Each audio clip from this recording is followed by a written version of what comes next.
Thanks, Ranti, and good morning. So I'm approaching the end of my presidential term, and it's fitting for me to, at this point, present on an important and critical part or initiative that we are involved in the Natural Society, which of course is transformation. Now, I'm a bit concerned about this word transformation because I think there's a bit of fatigue associated with it. So let me start by putting out some positive words for you to attach this session to. So how about awakening, revitalizing, renovating, improving, enlightening, humanizing? Yes, we are a profession of human beings, but we're a profession of diverse human beings, diverse in our gender, in our cultures, in our religions, in our languages, our family structures, our educational backgrounds, and our priorities and values. But if we can facilitate the blending of the thoughts and ideas from this diverse group of people, we're going to be much better and in a much better position to deliver on our professional promise to the diverse South African public that we serve. This is what transformation means to me. But we must not lose sight of why we do what we do. I believe that it is very important that we play a role in contributing to making the National Development Plan a reality. This is not just a task for the regulators or public service organizations, and I think it's important that we start thinking about actuaries working in public service, but it is a task for all of us. I'd like to suggest that the plan, the National Development Plan, is actually compulsory reading for all of us, because we need to understand the context of why it is what we do. And we need to apply our minds to how we can contribute both individually and in terms of the organizations that we're working for. So, the aim of this session is to revitalize the way you think about the topic of transformation. Not too ambitious then. I really think that it's critically important that all of us, no matter what our background, shed our preconceived notions about what this belabored transformation term means. We need to embrace this concept of renovating our thinking about this space. So the way this session is going to work is that I'm going to start by giving you a sense of some of the transformation initiatives that we've been engaged in the Actuarial Society to date, some of the victories and some of the challenges that we've encountered along the way. Then Adrian is going to tell you a little bit about the modeling that we've been doing in terms of understanding where the profession is going demographically and to try and get a sense of what we should be aiming for. On that foundation, and with Nene's help, I'm going to challenge you to revitalize how you think about transformation and how it can become a critical part of your everyday activities. I'm going to open your eyes, hopefully, to some of the obstacles that you're probably not even aware of in approaching your tasks from day to day. So Council has identified 5 key strategic themes that drive us. Transformation is at the top of this list, but I want to show you how it informs all the other themes that we're working on. So first of all, research. We've worked on creating more platforms for members to share research, and you have the 3rd issue of the South African Actuary in your hands. Well, maybe not in your hands, but certainly in your bags. This makes a range of topics much more accessible. And I'm going to show you the results of the work that Dave Strugnell and his team have been working on, and Adrian's going to present that to you shortly. We've been extending the demographic projection model to understand where the membership of the profession has been going, and that's an important part of our research initiatives. And then education. We're in a transition process to the new curriculum, and this gives us an opportunity to add some more local flavor while still preserving the internationally accredited standards of our education program. I prefer to talk about Africanization rather than decolonization because it's a more positive term. It's about what it is rather than what it is not. This is an important process in recognizing that there are African actuarial themes that need to be incorporated and celebrated. And I'd really like to thank the willingness of the volunteers who have made this project already be in progress. We've also been doing some work on the designations that the Actuarial Society offers as part of our syllabus change process that is underway. And it's an important part of making our profession accessible and also recognizing that there's a wide variety of roles that members of this profession are engaged with. Then communication. Well, the stakeholder survey that we conducted earlier this year has been an eye-opener as far as the need for us to be visible is concerned. As a profession, our technical strength and our integrity are very highly regarded, but we need to be a lot more active in communicating our strategic objectives, and this is what I'm doing now, so please take note. The intention here is for all of you, as members of the profession, to embrace this vision and to share it with the stakeholders that you're engaging with, to be more visible. Volunteers. Well, the work of ASSA is dependent on the commitment of the volunteers. This is both our strength, but also our key risk. Our structures in terms of the boards and the committees that we have in the society is how we get things done. And the things I'm talking about here are regulatory development, developing our standards, developing the education material, and addressing current topics. I've been engaging with these structures to encourage greater diversity in the voices that are participating there. And work is underway in reviewing the terms of reference and expanding the access to these structures to a broader range of volunteers. So I really want to encourage you to get active and to get involved. This will make our voice much more relevant and ensure that we are building a sustainable profession as we move forward. As I said before, transformation of who we are and how we think is more than just about how we look. It needs to be inculcating everything that we do. And then there is the public interest. This is the key component of our professional promise. We are trusted to ensure fairness, accuracy, and the mitigation of risk. We are acting for a diverse public, and we need to properly understand what their needs are to make sure that we are addressing their needs. But is this enough? At the session where Shivani and Dave presented at the convention last year about molding future actuaries, we heard that there are very real impediments to achieving meaningful transformation in our profession. And we need to be partnering with employers to make real improvements.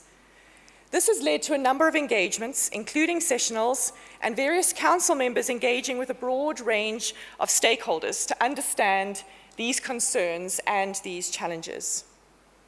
We've tried to create some space for difficult conversations to take place. During the session last year and the sessional subsequent, we've heard of frustrations and concerns.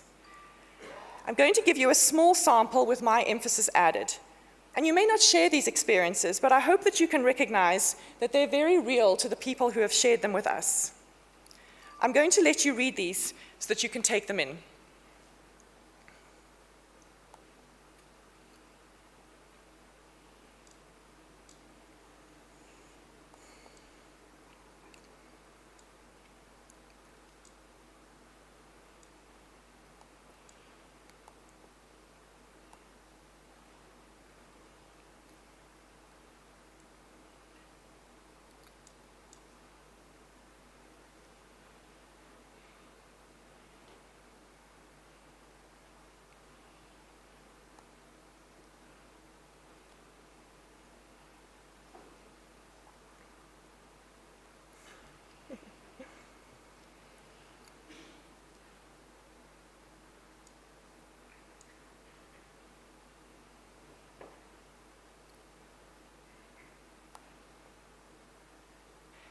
There are a number of concepts that are critical here.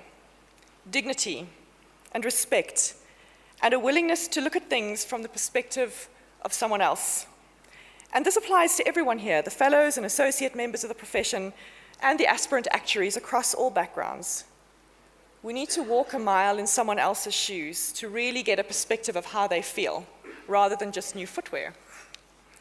So, let me build up to tackling some of these concerns by bringing you up to speed with some of our activities. I hope that you're going to find it useful to know about the things we're doing, and hopefully you'll feel a little bit of pride in what our profession is busy with.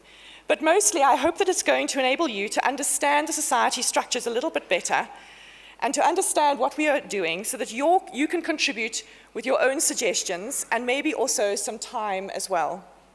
This is all work in progress at the moment, so we need all the help we can get.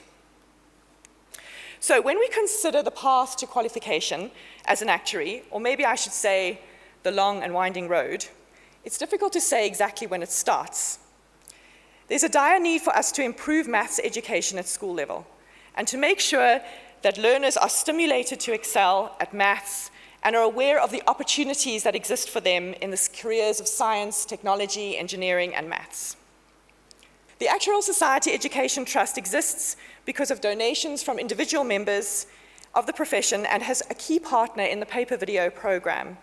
We're making excellent strides in terms of the delivery of math support to learners and to teachers, which of course means that we are creating a more sustainable situation in disadvantaged communities in terms of encouraging maths education. So let's get an update from the paper video program.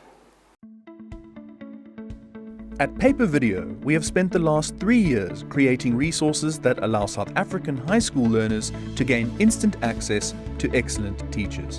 By embedding over 10,000 video lessons directly into past exam papers and workbooks, we've made it possible for learners across the country to turn their phone into their own personal teacher. Getting the lesson you need when you need it has become as easy as scan, watch, and learn. And by using micro SD cards to make it possible for learners to enjoy our resources without needing an internet connection or data, we are well on the path to ensuring that no learner gets left behind. But all of this innovation would mean nothing if we couldn't get our resources to the learners who need them most, the learners who cannot take opportunities and resources for granted. Since 2015, Paper Video has been working alongside the Actuarial Society of South Africa towards the sponsorship of our resources for learners in the greatest of need. And thanks to the donations that have been made to the Actuarial Society Education Trust by ASSA members and Corporate South Africa, we have been able to roll out our resources to over 12,000 students from low-income backgrounds. That's 12,000 students who, for the first time in their lives, were able to experience the privilege of having an extra teacher available to them anytime, any place. Paper video is everything to me. It made me to be in this position that I am in. I never thought about studying a degree of mathematics, but now I am studying it. I was just there, the people that used to just pause, go there, happy because I'm glad I just made it, but now it boosts my marks, it made me confident to see that now I know I can pass mathematics, I do have the ability to get there. I'm a living proof that paper video works. I'm matriculated grade 12, with a beautiful maths mark, and then I strongly believe that paper video has a very, very big influence on my marks, because to be quite honestly, that's the only resources I had. It worked amazingly actually. I can't actually explain how it was because it was that good. I would advise every student to make use of this resource because it really does help you a lot, especially when you're struggling with a specific topic in a subject. In maths and science, paper video helped me a lot. As a result, for physical sciences, I got 100%. As a result of my achievements, a lot of companies have approached me, like PPS, Old Mutual, Mutsepe Foundation, and I think everything is working out. Our results took a upward hike. We are dependent on paper video now as it is. Paper video is the best invention of the 21st century. It's a game changer for mathematics students and mathematics teachers. I can't wait to see more of it. We have been chosen as the most improved technical high school in the Western Cape. Paper video must take and deserve a huge part of the credit. I almost want to say the lion's share of the credit. We want to be the best technical high school in our country. Paper video is the key. Without the Actuarial Society of South Africa, the Actuarial Society Education Trust, and the generous donations by ASSA members and Corporate South Africa, we would never have been able to impact the lives of so many learners and teachers across the country.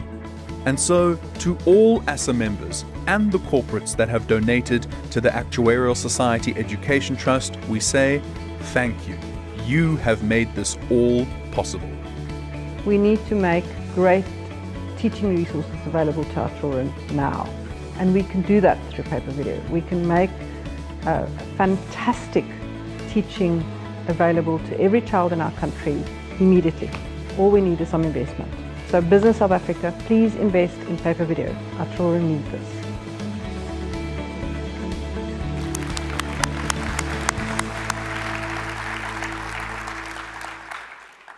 Thanks very much. Isn't that a winning combination of passion and technology? And I really want to thank everyone who has made contributions to the Actuarial Society Education Trust. We're all debtors to our profession, so it's important that we give generously. And Wim has asked me to mention that even though it shouldn't be a deciding factor, tax certificates are issued and your donations are tax deductible. So it's a challenging time as well for university education in South Africa, and I'm really pleased that our profession is applying its skills to developing funding frameworks for university studies. We also have excellent partners in the South African Actuaries Development Program and ASSA who are providing valuable support and mentorship to university students. The ASSA ADP program has supported over 480 students over the past 14 years, and over 30 of those have qualified to date. I'd really also like to make mention of the enthusiastic ASSA leadership who are so committed to passing on their own experiences to encourage and support those that are coming after them. And then we have the ASSA Academy. The objective of the ASSA Academy is to increase the number of Black South African actuaries.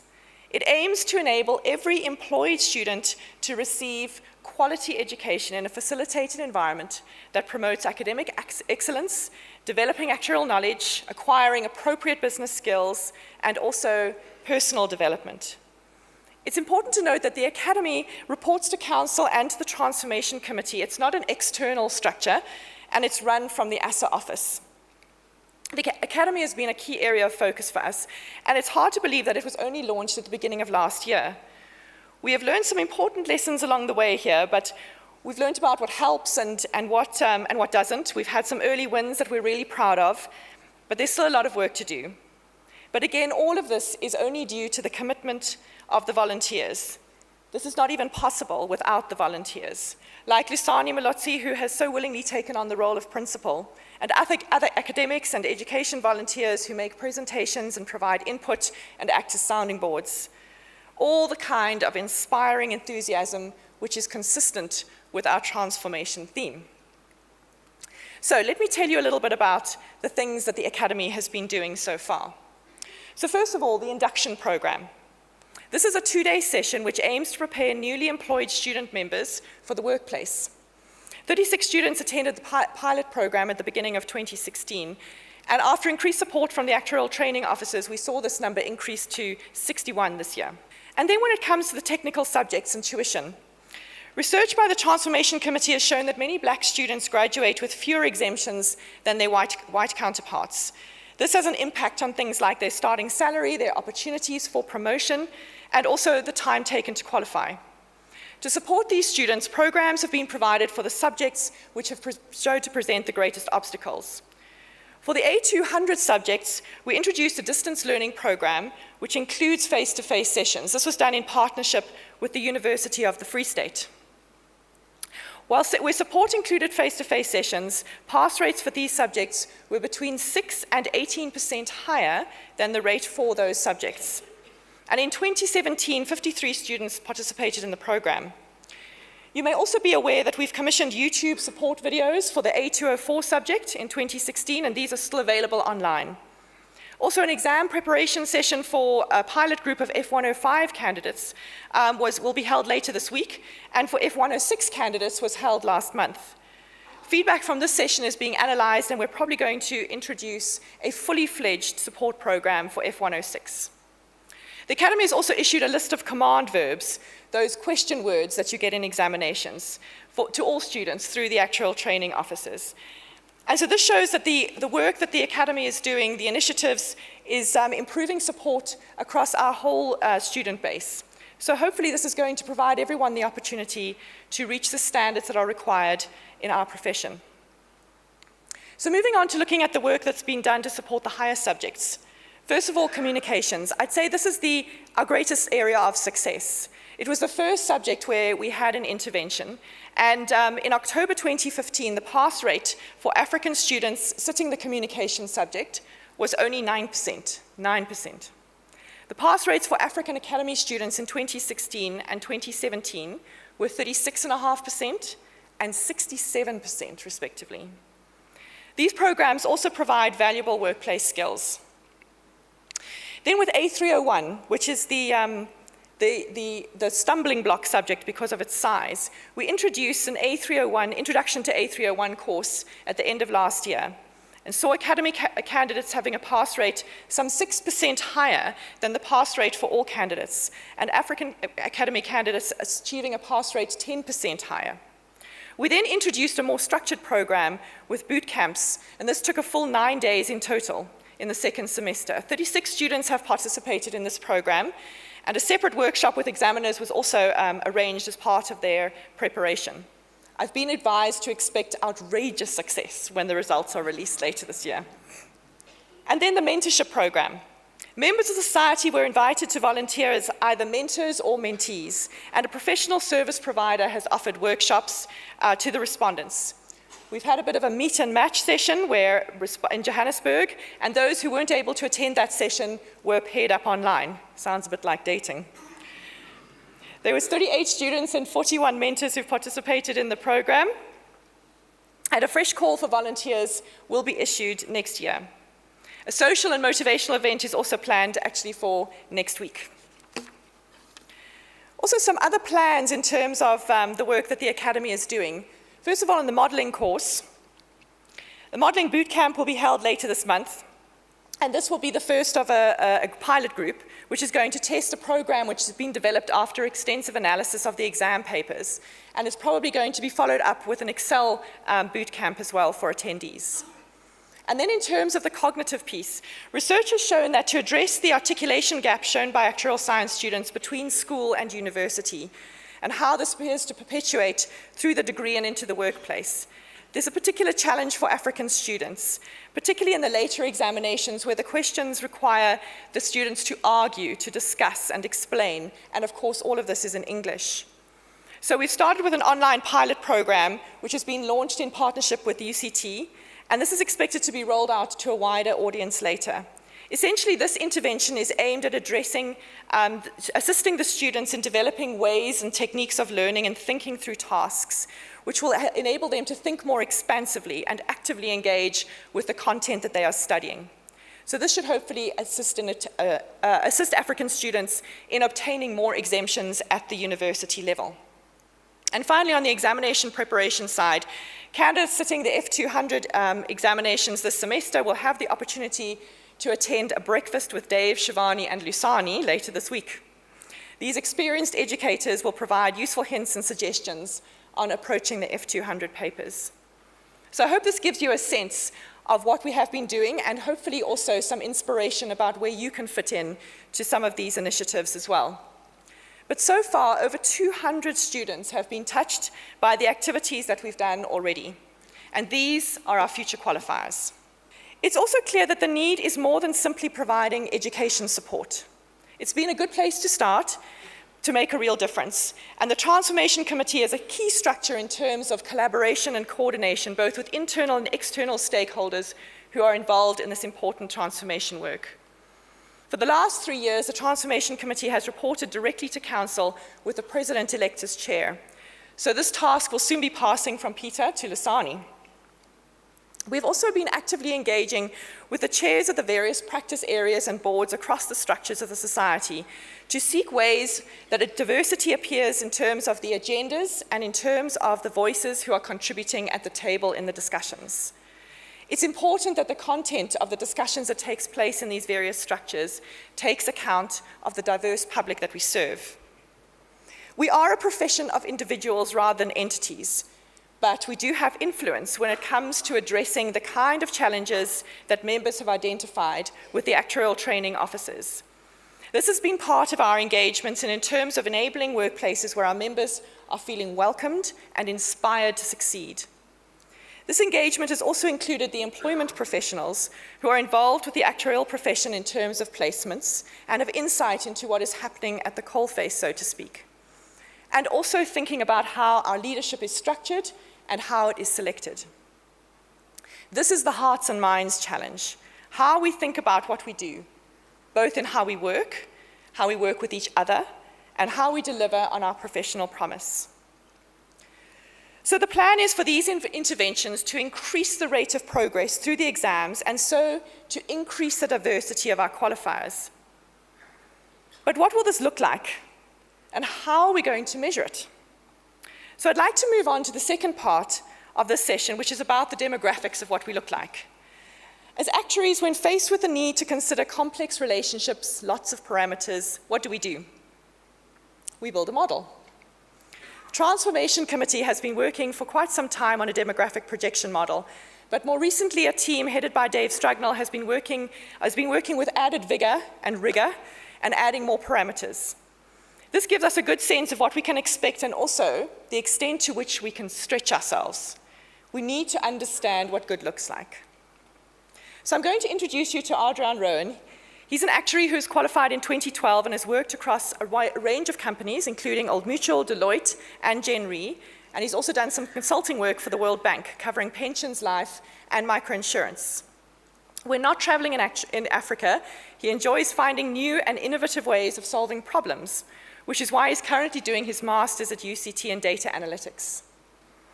Adrian has told me that after working on this demographic modeling project, he has much more appreciation for all the volunteer work that is done by members of society, and that's what keeps it running as professionally as it does. So, Adrian, I hope you feel inspired to contribute, and we look forward to hearing about the work you've done so far.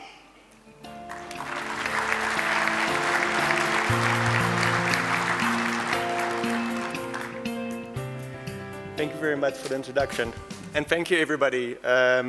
Thank you for the opportunity to discuss the results of the ASSA demographic profile model. This has been a joint project between Dave Strugnell and myself, but it would not have been possible without the input of Michelle Abrahams and Wim Els at ASSA, and the input of the ASSA Transformation Committee members who gave feedback on our results. So I want to give thanks for their patience and support. Then I also want to say thank you to Ursula Thor for allowing me to use January's server and computer on which I did the modeling. The model tries to answer two questions. First, looking back, what are the factors that are influencing historic qualification rates? A detailed analysis of these factors allows ASSA to determine the drivers of high and pass rates, and therefore identify the ways we can intervene and improve it accordingly. So these are the sort of things that fits into all the interventions that we've seen now, and allows us to identify even further ways that ASSA can intervene to improve pass rates. The second, and looking forward, is we want to be able to project how the profession will look like under various scenarios in 10 years' time. Therefore, we want to combine the historic pass rates with which students qualify and which students and fellows leave the profession with the current membership profile and the profile of new joiners. And yes, there are fellows who leave the profession and not just those who goes overseas.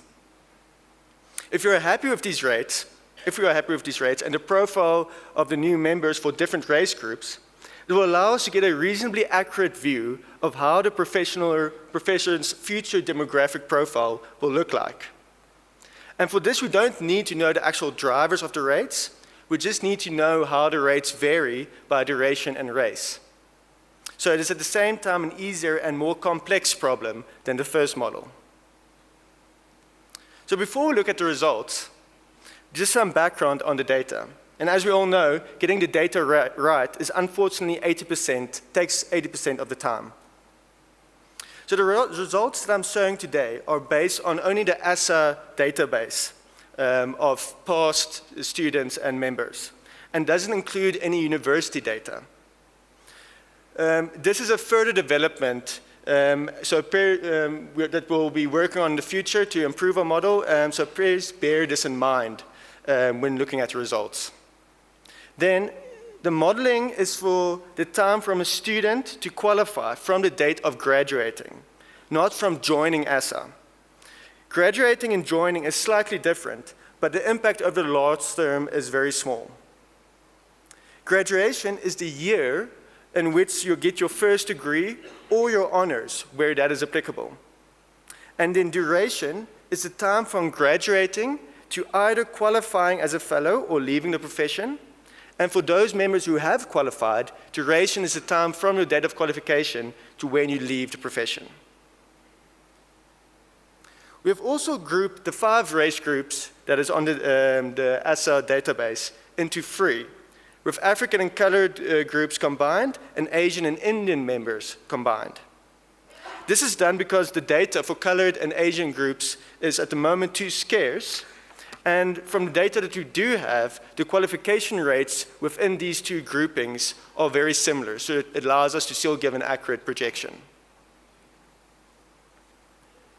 As mentioned at the start, our first goal was to understand the drivers of historic pass rates. And for this, a Cox proportional hazard model was fitted to the data available.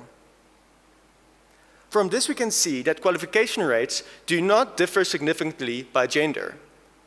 Remember, this is for people who already have an actuarial university degree. As Dave found in the work that he did last year, gender is significant when determining whether a person gets a degree in the first place. Qualification rates do vary by university, but I was not able to find a reason for why this is the case, and this factor was not used in the projection model. But it will be analyzed further once we have university data. Then, from what we could see, the number of exemptions you have when you leave university is also critical. But the completeness of the exemption data was not good enough to allow us to use it in the modeling. We suspect this is because people only apply for their exemptions when they have jobs, and there are also those who never qualify, who often don't bother to register their exemptions. So again, this is an area of future work.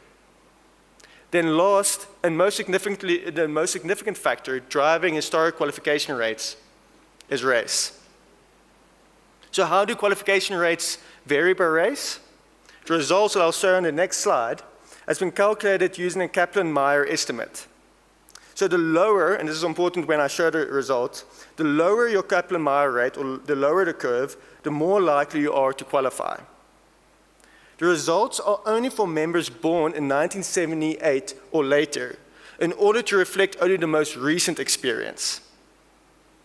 And then the pass rate, therefore, is only, or the duration that we've modeled it is only for 17 years, because that's the only time we have since 1978 born people up to now. These are the results. As you can see, around 60% of white actual degree holders end up qualifying as an actuary. And they qualify on average 8 years after getting a degree. But for the other groups, less than half of everybody who ever gets an actuarial degree ever become fellows.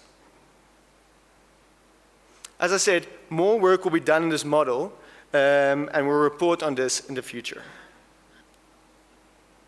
Our second goal was to model the expected profile of the profession in 10 years' time.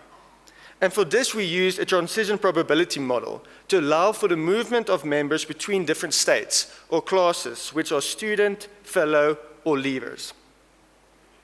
Within each class, we then also have the different race groups. We did not model the associates separately, and members are taken as the current active members younger than 65 years old. So sorry for the people who are older than that, you have been excluded, but you're still members. So to run the model, we need 3 pieces of information. We need transition rates by duration between the different groups. We need the profile of new joiners, and we need the current active membership profile.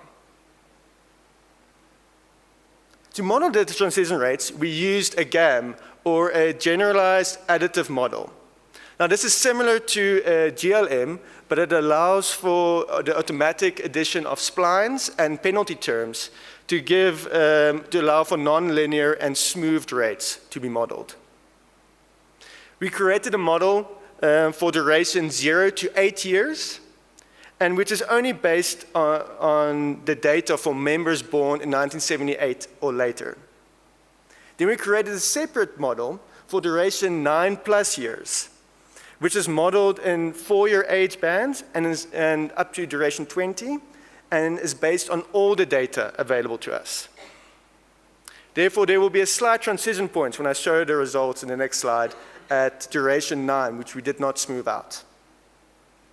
The last thing to remember before showing the transition rate results is that our base assumption is that the results will merge toward the white rates over a 10-year period of the projection. Now, this is a key and potentially contentious assumption. Therefore, we did test alternative scenarios with alternative assumptions to see the impact of this assumption on the results. And I'll show the results of that later in the presentation. So, the first set of results. This shows the student to fellow rates by the 3 different race groups. At the bottom is duration from getting your degree onwards until you become a fellow. And on the left-hand side is the probability in every given duration of becoming an actuary. And the probability goes from 0% up to 12%. And you can see the difference between the different groups, and also the slight inversion point at duration 9. Now, you can also see how over the 10-year period, we are assuming the rates merge together towards the white rates.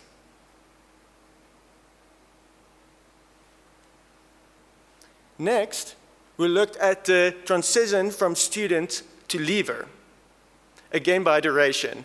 And this time, the probability goes up from 0 to 15%. Now, you'll see the very high rate for the Indian group from duration 10 onwards or 11 onwards. The first thing to bear in mind is that it is based on very little data, so it might not be credible, but this is the results of the model. But also bear in mind that this is for only in the tail of the distribution, so the assumption isn't that significant on the overall results. With that said, this is something that we will be investigating and to understand better going forward. The transition over 10 years looks as follows.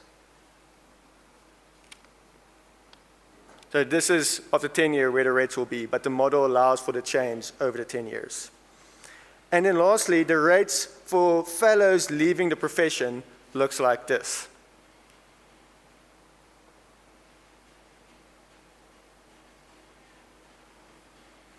In this case, by the end, there's only a 1% probability of an actuary leaving the profession. These are the transition probabilities, and they have a significant impact on the results. Then the last piece of actuarial assumption making, and the part that requires a statutory actuary's left thumb, is the results of the new joiner profile. As shown in this graph, the profile of new members have been improving over the last 10 years, last 7 years, with more and more black students getting an actuarial degree and joining ASSA. The question is whether this rate could be extrapolated and if the African and colored groups will continue to increase beyond 40% of new entrants.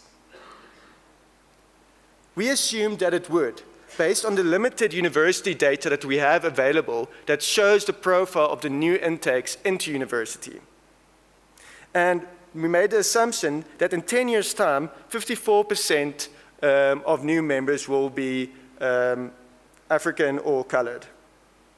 It is also assumed that the percentage female new joiners would increase from the current 35% to 40%. Lastly, we assumed that the new members would continue to grow from 280 to reach 300 in 2028. Now, for people like me who did my honors in 2004, this looked like a very surprising result. But in 2015, ASSA already had more than 280 new members joining every year. So where are we now? And based on these assumptions, where will we be in 2028? Based on the membership data available to us, there's a total of 3,184 members of ASSA. And the membership is mostly white and mostly male. Allowing for new members joining and the rate of leaving, in 10 years' time, we expect to have 5,050 members. Now, the proportion of females are expected to increase from 29% to 34%, and the percentage of black members are expected to increase from 44% to 55%. with African members in particular increasing from 24% to 36%. Obviously, this is very dependent on our assumptions regarding the profile of new joiners and leavers. Now looking at the results for current fellows, and we can see it's even more white and more male. Allowing for new members joining and the rates of leaving and qualifying as fellows, in 10 years' time, we expect to have 2,426 fellows. The proportion of females are expected to increase from 24% to 30%, and the percentage black members are expected to increase from 21% to 42%, with African members increasing from 6% to 23%.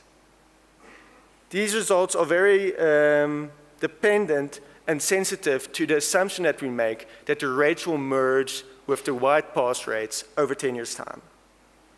Therefore, we recalculate the results based on 3 alternative scenarios. The first is that it would be a quicker pace of equalization. The second is a slower pace of equalization over 20 years. And then the last case is no equalization, so that the status quo remains. And the results look as follows. Firstly, if there's no transition or equalization, the number of fellows decreased to 2,150, so roughly 300 decrease. But what can also be seen here, if no equalization occurs, the number of black fellows will only increase to 34% instead of 52%, only increase to 34% instead of 42%. So that's a big reduction. Then the number of African members in particular will only increase to 17% instead of the 566 that's projected in the base case. Lastly, because we didn't model the female transitions rates explicitly, because it's assumed to be similar, the female portion of the model is not very significant or sensitive to the equalization rate. The model has scope for improvement, and more data can be collected and more factors included. Most specifically is bringing in all the university data and including that in the model. This is something that the Transformation Committee will be working on in the future and in the following few months. But the model does give us a benchmark against which to measure the scope of action that must be taken and allow us to determine if our actions are effective in changing the status quo. Thank you for listening to me, and back to Roseanne.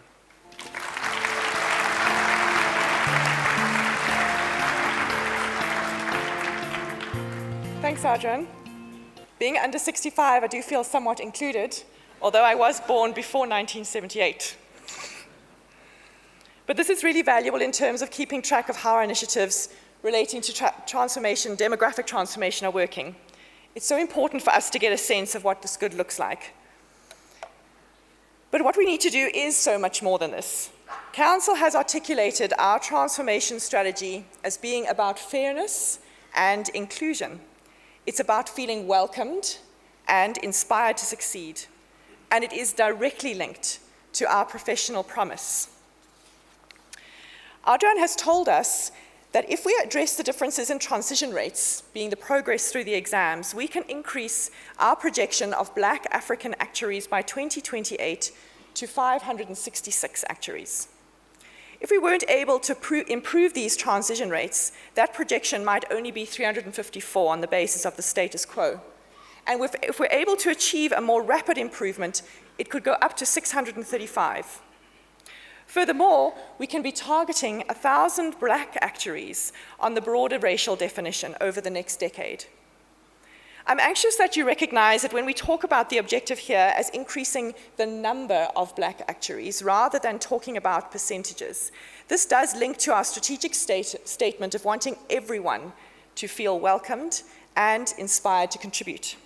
Going back to my original reference to why we do what we do, I really believe that every bright, willing, innovative actuary in South Africa, regardless of race, culture, or gender, has the ability to contribute to making the NDP objectives a reality for all of us. So, with that said, let's move on to the challenge. We've asked our young members to comment on some tricky concepts. Rather than me tell you what they said, let's hear it from them.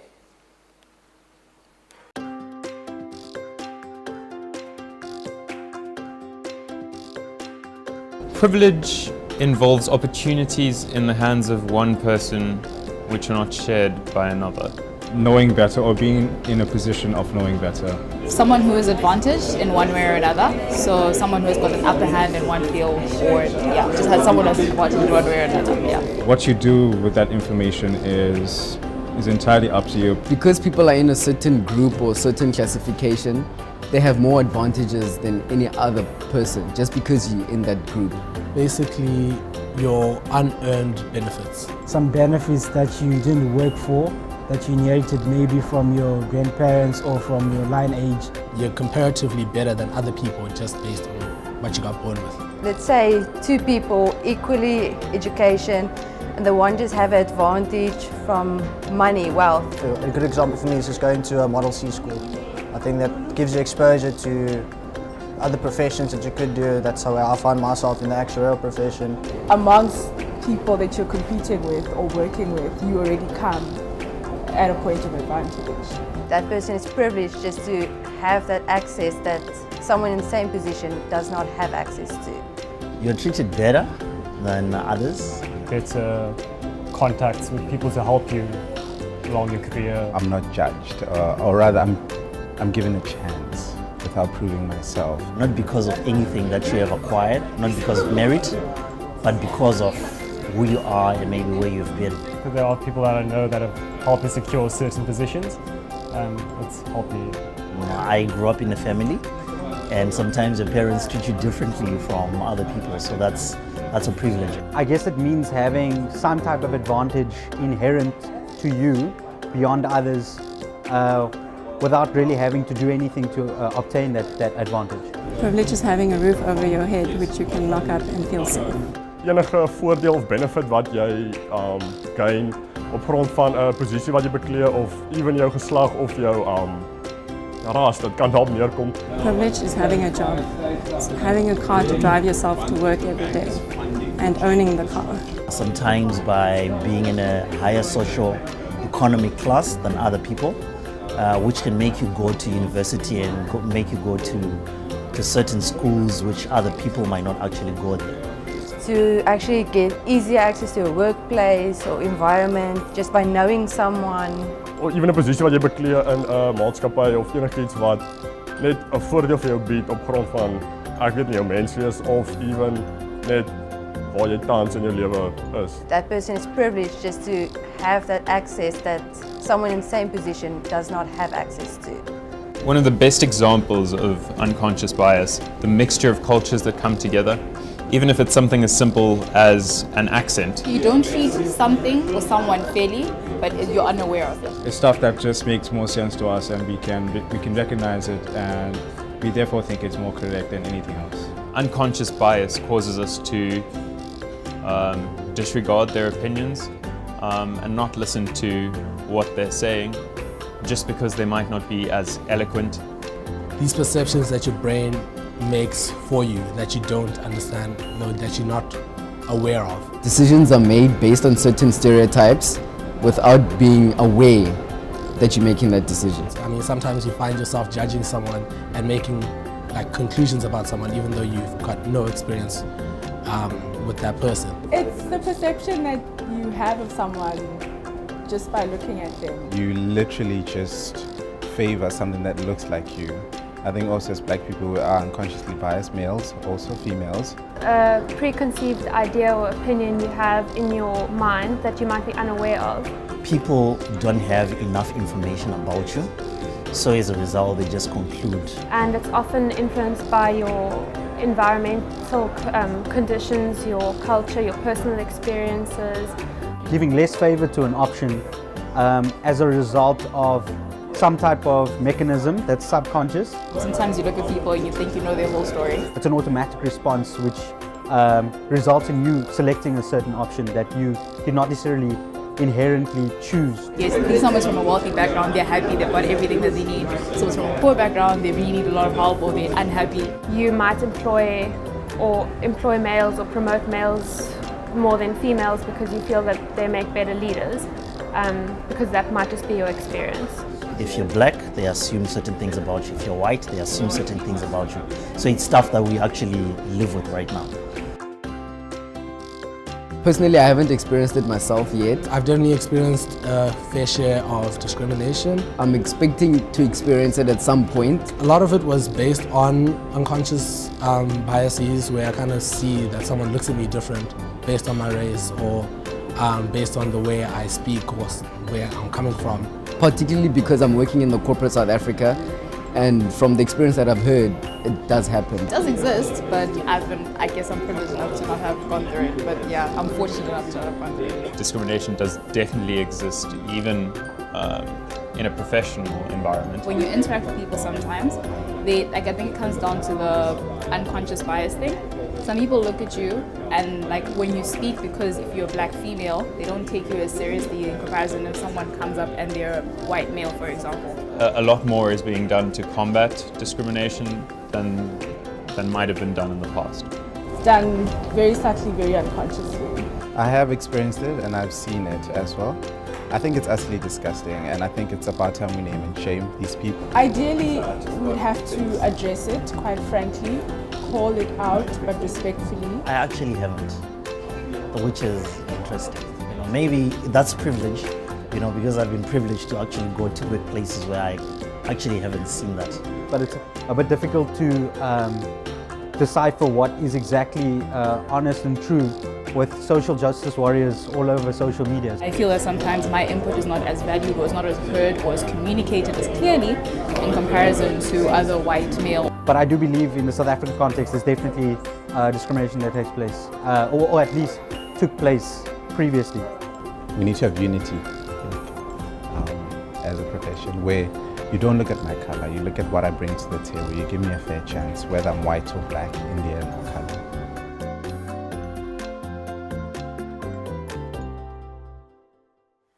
Well, I hope something resonated with you there. I really want to thank all of those young members who participated in that video, because having these conversations is so helpful. I want to try and make it very real for you. Have you ever walked into a meeting, or perhaps even into the bathroom, and stumbled upon a conversation that was very obviously about you? I know I have. You know by the sudden silence, the awkward sidelong glances, that your presence has stunted the conversation. It's not a nice space to be in. But we're doing this all the time. We're doing it to others, and I mean all of us. Whatever your race or gender, I'm 100% sure that you have been doing this to others. It's not easy to stop or even to be aware of. And this is the conversation we need to be having. So to help us think about this and what we need to be talking about, I'd like to introduce Nene Molefe. She is Joburg born and bred, but has extensive experience and qualifications in the field of change management. So before I call her up, I'm going to tell you a little bit about Nene. Her interest in the field of change and transformation began during her 10-year tenure at Eskom. This provided her with the opportunity to have great exposure to change management processes both within South Africa and abroad. And it also led to her secondment to the Department of Labour to head the Human Resources Directorate during the time when South Africa was developing legislation aimed at transforming the labour market. She later took on the position of Executive Director of Transformation for the City of Cape Town, where her role was to oversee the amalgamation and rationalisation of various municipalities into one, and to ensure an inclusive culture for all. She's also worked on a transformation project within the South African judiciary, and has done work for various South African embassies across the globe. She was part of a 42-member global panel coordinated from New York, which developed the Global Diversity Benchmarks, which is a practical and systemic tool for diversity benchmarks in organizations. She is a non-executive director of companies listed on the JSE, and she also sits on the advisory board of the Auditor General of South Africa. She's a committed social entrepreneur, and her community involvement includes chairperson of the Umthombo Sizwe Children's Organization. This is an initiative aimed at instilling a sense of dignity and developing ethical leaders for the future of South Africa. Nene, we're very fortunate to have the opportunity to have you here to guide us through what this transformation means for us. Thank you so much.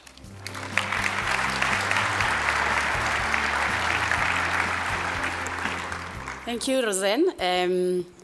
And thank you. I want to say thank you to Guy and Abulele, who initially invited me and helped me with the context for what I'll be talking about. I have it on good record that sometimes it's a good idea to read someone's CV after they speak, not before, just so to check whether what is written there will be in alignment. But thank you so much. I want to share with you really what I have collected as knowledge, as experience, as talking to various people in working through many organizations. Okay, so I'll be touching on a few pointers. You might be surprised, why am I talking what is diversity? It's important to say, are we on the same wavelength with some of the terminology? What is inclusion? And unconscious bias, I think the video has done my job, actually. And then an important aspect called micro-inequities and microaggressions that I think we need to touch on.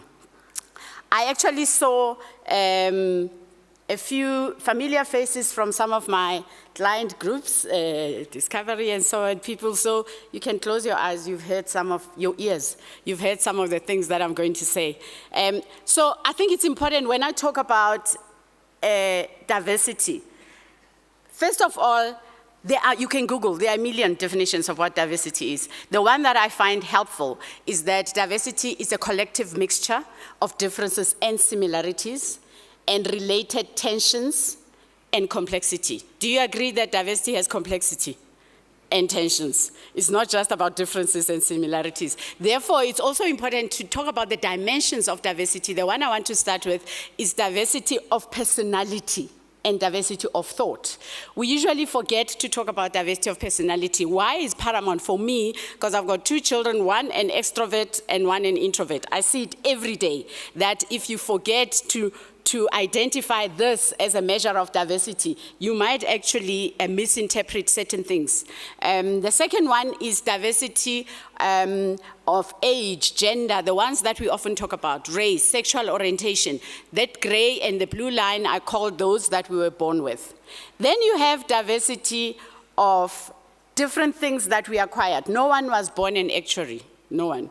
You became one. No one was born a parent, you know. So what we do is that those things that we acquired that categorize us into some sort of diversity. And then you also have diversity of life experience. You know, I might be exactly the same with another black woman, but I've gone through particular life experience that's similar to Guy, even if he's white male. So it might put us in the same category of life experience. So these multiple levels of diversity, it's important whenever we talk about diversity to say it represents all this. In fact, Section 9 of our Constitution in Chapter 2 outlines that no one is allowed to discriminate directly or indirectly based on race, gender, country of origin, whether you are short, you are tall, that whole thing, that diversity is all that.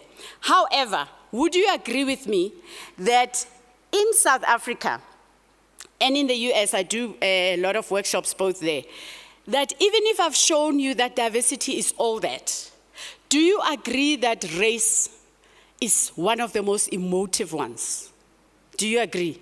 Regardless of, I'll show you all that, says diversity, but race somehow is quite emotive. I work a lot in the private schools right now, and I can tell you whenever a school is on the first page of Sunday Times or whatever, it has a lot to do with race.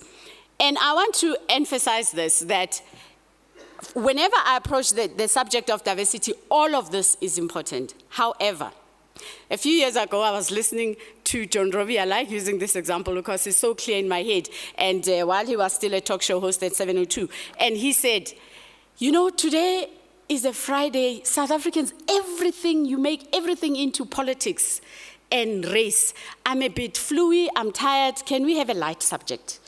So today we're going to talk about walking the dogs. Now, I've worked enough in this field. I was driving to a client, I laughed already. Caller number 1 the first caller, says, and John Robbie said, you heard my example, you heard my explanation. He says, I heard exactly what you said, John. What I want to explain to you, though, is that those dogs bark only at black people. If, just go listen to the radio. Just listen to the people who are ordinary citizens, who are not like you and I, who don't sit like this in conferences and talk about this subject. Just ordinary citizens. And listen to the radio, listen to their narrative. So for me, I often advise leaders to say, it's never a good idea to go on your road shows, the CEOs who go on road shows or have town hall meetings, to say it's never a good idea to say, let's not talk about race. It's like I say to you, don't think of a pink cow. Right now, guess what you are doing right now? So there's certain things you can't just start and say, let's not talk about race. It is real. I know it's tiring, it's complex, but it is a one subject we cannot avoid. So it's important to understand that diversity is all that, and I'll come back to this issue right now. What is inclusion? Inclusion, and you'll know that for all these years we were talking about managing diversity, tolerating diversity, embracing diversity. The last 8 or so years, language has changed. We are talking now about diversity and inclusion. Why? Because people have recognized that you can have a team that's as diverse as the rainbow, but there could be people who are not included. So you cannot talk only about diversity. Creating it's important, but inclusion is the key that unlocks the potential that diversity gives you. So inclusion is a call to action. It doesn't happen automatically. While diversity, as long as you have more than 2 people, more than 1 person, you have diversity. Even if they were to be both white women, you have diversity. One might be married, one might be from a different country. So inclusion is the one we need to look at. Because it's a call to action, it is being constantly vigilant, looking out for the not so obvious in your team, looking out for the not so obvious, and open to a variety of ideas and perspectives.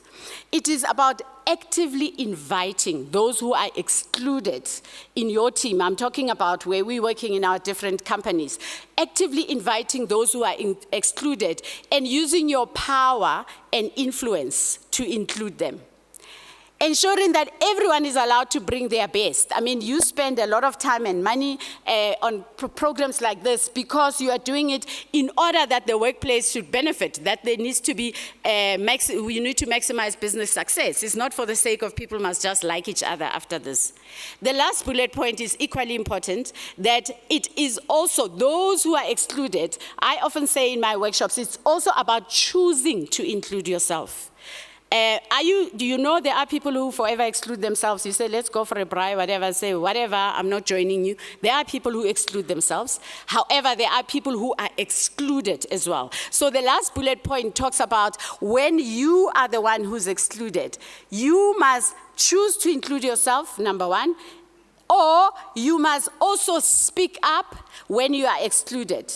Now, what do I mean by speaking up? By speaking up, I'm not necessarily saying automatically tomorrow you'll therefore be excluded, but you'll be included. But at least you'll sleep with your conscience that I've raised it, that in my team, if I'm the only one with a 2-year-old child and I have to drop a child wherever, and all your meetings are forever at 7 o'clock, had I spoken up, you might have just said, okay, we'll have a meeting at 8 o'clock, and I have spoken.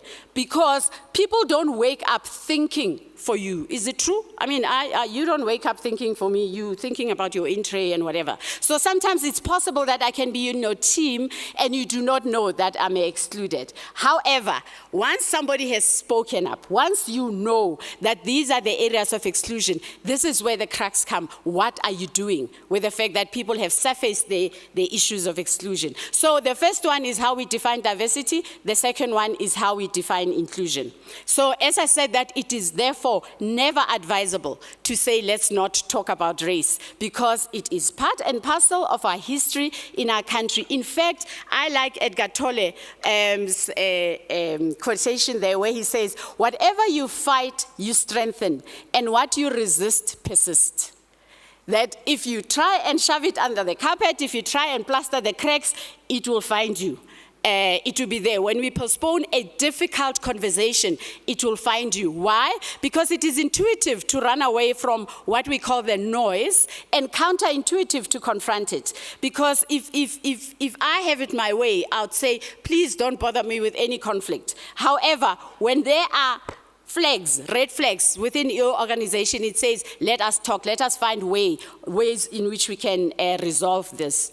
So diversity and inclusion for me, if you want a sustainable and a good strategy of this, you have to look at it at what we call the H3 model, the head, heart, and the hands. The head, that is where you say the intellectual buy-in, is that you can come in your organization, you say we need 30% black people, 25% women, or whatever percentage that you put together as targets, and you can put it beautifully in your spreadsheet and say, these are our targets. In all my 18 years in this field, I've never seen spreadsheets transform any organization. So you can put it there, and what is more important is the red line. That yes, we are going to and I've often seen CEOs that say, let's say I was an HR director in your company, Nini, you know the targets that we want, you even have the budget, go get them. Go get them. You are jumping from blue to green. You know, you can get anyone. The getting might not be as a problem. But it's like, what are you doing in the middle? And the middle is where the difficulty is. How does inclusion look like? This is where the heart and emotional buy-in is. And we'll talk more around it in our workshop session. So that model is critical if you want a lasting solution to your transformation strategy.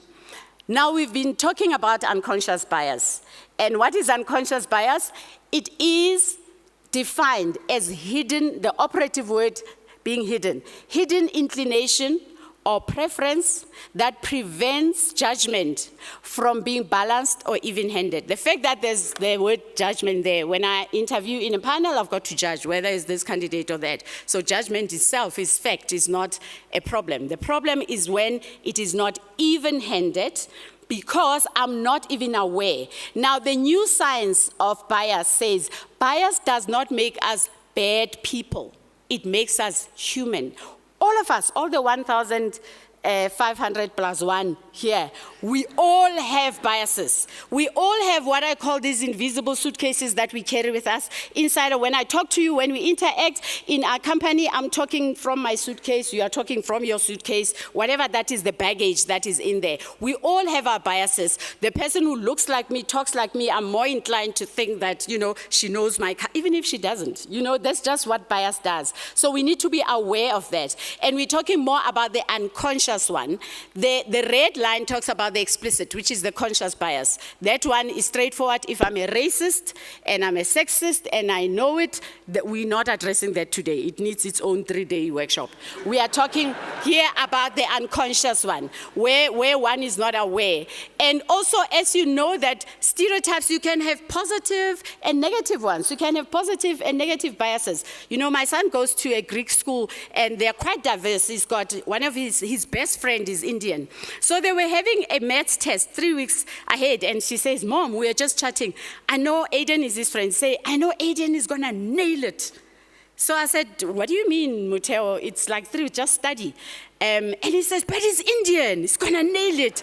Sometimes when you listen, sometimes you have positive biases, and I mean, it's not a bad bias to say Indians are always good with maths or Asians. But for me, maybe I must take him to that paper video app, because, you know, rather than rely on that, you need to say, you need to study. You can't say, because he's Indian, he has to get 90, you'll get 70. So sometimes, even the kids, you must listen to the kids. What they believe around some of the so-called positive biases might be not bad towards other people, but to themselves, it's also not good. So here we're talking more about the negative ones. It is about managing our biases. That's an issue. Not that we don't have biases. It's a waste of time to argue that we don't have biases, but how do we manage them so that when we work together, we therefore create an environment where we can do the best of why we were employed here. So I said, whenever we talk about unconscious bias, there are 2 terms I'd like you to remember: micro inequities and microaggressions. The fact that they are called micro, already you can see that they are small. Small micro-inequities are defined as small behaviors of prejudice that either single out a certain individual or individuals based on their unchangeable characteristics. So if you single out women, if you single out black people, if you single out gay people, if you single out whatever the minority groups or so-called minority groups that we talk about. So micro-inequity are small behaviors, but they impact on them. How I would like to explain this is that imagine this brick. Imagine small water droplets dripping on a brick. You know, for a while, they won't have much impact on a brick except making the brick wet. But if these droplets continue on the same brick, believe me, there'll be a hole on that brick. Because the issue here about some of the micro-inequities is not that when something happens once or twice, it's like somebody maybe is making a mistake. Their problem is when they happen repeatedly. And I have worked a lot in organizations. I do not believe there are adults who can come into the workplace and want to be spoon-fed. When people raise issues of micro-inequities, or sometimes macro, but if people raise issues of micro-inequities, they raise them because they are experiencing them as problems. They are experiencing the impact of that behavior. So it is not like people want to create this workplace as if it's some kind of welfare. In one workshop, one participant said, do you want to create a welfare state in this company? It's not that. The fact that all of you have a degree and you are qualified in your field is that you came and joined the organization because you want to do work. In the process, when you experience the micro-inequities, that's where the problem is. And some examples of micro-inequities that we've gotten from some participants. Number one, introducing one colleague with glowing accolades and another with just the name. So I say, we go to a client, I say, this is Kevin. He studied at Stellenbosch. Oh, he's so great. You know, he's really done a lot and he's grown within the company. And then this is K.I.T. It's like the same meeting. I'm the boss, introducing both people, and sometimes people are not even aware. You know, I'm focusing so much on Kevin, and this is K.I.T. What is K.I.T. supposed to do? To say, okay, please listen to me. I also studied at whatever. So this is what we tend. We are not aware of some of these little things that we do. Or when a person makes a point in a meeting, it's often glossed over, but when another makes the same point later in the same meeting, is hailed as a great idea. Like, you know, I said something 15 minutes ago, and then somebody else says it. And then you say, wow, that's good. So I'm sitting there, but I said that 15 minutes ago. And remember, this is where the micro-inequity comes. If you raise it, it's like you are petty, isn't it? It's like, get a life. But get a life, I'm watching you. I'm watching you, this is not fair. It makes it so difficult for victims of micro-inequity to constantly remind people that this is how it impacts on me. And we talk about them. The fact that they have a name called micro-inequity actually shows that it's important. Am I left with 2 minutes? Okay. The other one, taking credit for someone else's work. You can see that poor lady say, wow, here are people running on, and I thought I contributed here. Do you know these things happen where you can see that you're not even being acknowledged at all, and you contributed there. Excluding someone from socializing opportunities. If you don't know the power of informal networks are powerful in either enabling and accelerating your success in an organization or, you know, stalling your success. And it has nothing to do with qualifications. We are assuming we are already qualified. It is those little things that happen. Or interrupting someone mid-sentence or abruptly cutting them off by giving others full hearing and attention. And often when this happens, is that if I do not believe that I can get enough from her, and she's speaking, in a way I said, you know, first of all I say, I know what you want to say. You finish the sentence for her, or you even interrupt her, and it is so disheartening. It is so demotivating, and it happens. People actually give us these examples. Or repeatedly canceling meetings on someone. Well, once or twice is fine, but repeatedly canceling, people start looking at, what is wrong with me? How come he can see other people? or preference for certain universities and putting others down. I observed this thing. I was in a meeting and the CEO was saying, somebody was talking and he said, that's what you get from UCT. So me who comes from KZN and all that, what am I supposed to? You know, sometimes people don't see that by yes, I saw in the historical analysis that Adrian shared that you were saying there's some differences in terms of universities, but I'm already here. I'm already working in this. Whatever you're thinking about, I'm already here. So by saying that doesn't help. So it's really about how do we ensure that we work with that. So questioning the competence of one group and treating another differently, constantly using the phrase, whenever you're talking about appointing black people or women, in the same sentence, then you say, but remember it has to be on merit. But have you heard that? That it's almost like those two belong together, that when you talk employing black people or women, you have to add, but remember it has to be on merit. That is a narrative that we do not want. So, and I know I've covered quite a lot in a Speedy Gonzalez way, but the workshops I will be getting a little bit more in detail around what do we do? Because you could ask a question, so what, are we supposed to be walking on eggshells? Are we supposed to, you are creating this rigid workplace? No. This, I talk globally as well, this is a topic that many organizations see as important. There are ways of working around this and creating a workable workplace that you all want to be in. Thank you.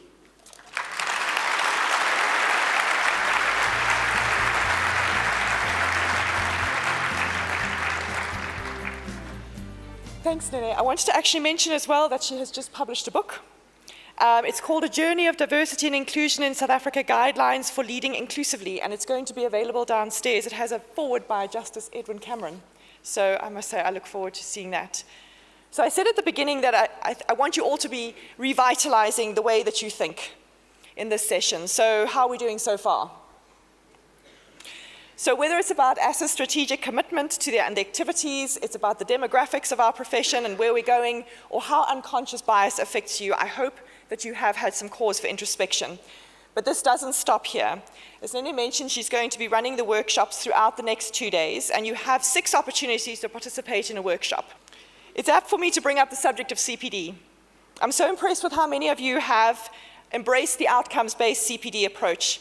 I found the process of developing a personal development plan to be really useful, and I hope that you can recognize that in terms of the various roles that you play, it's very important to consider the gaps that you need to fill. So you'll have seen from the recent communication from Council that we're encouraging everyone to adopt transformation as a theme in your personal development plan. We definitely all have something that we can explore on, we can act upon, or we can seek to understand in this regard.